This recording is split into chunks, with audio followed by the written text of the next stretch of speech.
நீ பயப்படாதே, நான் உன்னுடனே இருக்கிறேன். திகையாதே, நான் உன் தேவன். நான் உன்னை பலப்படுத்தி உனக்கு சகாயம் பண்ணுவேன். நீதியின் வலக்கரத்தால் உன்னை தாங்குவேன். என்னை சுத்தி அநியாயம் தான் நடக்குது, நீதியானவர்கள் யாருமே இல்லையே. நான் கர்த்தருக்கு பயந்து உண்மையா இருக்கணும்னு பிரயாசப்படுறேன். சுற்றி நடக்கிற காரியங்களினால நான் பலவீனப்பட்டு போயிடுறேனே. என்னை பலப்படுத்துறதுக்கு யாருமே இல்லையே. என்னை தனிமையில நான் விடப்பட்டிருக்கிறேனே. எனக்கு யார் இருக்கிறாங்க?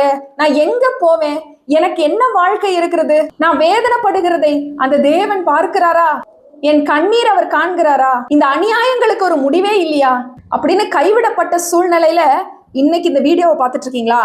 உங்களை பார்த்தா கர்த்தர் சொல்றார், பயப்படாத, அவர் உங்களோடு கூட இருக்கிறார். உங்களை நீதியின் வலக்கரத்தினால் தாங்குவார். நீங்க அவருடைய நீதியின் வலக்கரத்துல இருக்கிறீங்க. நிச்சயமா மனிதர்கள் உங்களுக்கு அநியாயம் செஞ்சாலும் கர்த்தர் நீதியை சரி கட்டுகிற தேவனா இருக்கிறார். உங்க வாழ்க்கை நிச்சயமாய் ஆசீர்வதிக்கப்படும். நீங்க எதிர்பார்த்திருக்கிற முடிவை கர்த்தர் உங்களுக்கு தருவார். உங்க கண்ணீரெல்லாம் அவர் காண்கிறார். நான் உன் கூட தான் இருக்கிறேன்னு சொல்றாரு. யாரும் உன் கூட இல்லைனாலும் நான் உன் கூட இருக்கிறேன், எப்பவுமே நான் உன்னை விட்டு விலகுவது இல்லைன்னு சொல்றாரு. மனிதர்கள் சொல்லுவது போல அநியாயம் அவர் சொல்ல மாட்டார். மனிதர்கள் செய்கிறது போல அநீதியை அவர் செய்ய மாட்டார். அவர் உண்மையுள்ள தேவன். உங்களை அவர் காண்கிறார், ரட்சிப்பார். கவலைப்படாதீங்க, கர்த்தர் உங்களை ஆசீர்வதிப்பார். நிச்சயமா உங்க சூழ்நிலை மாறும். ஆமேன்.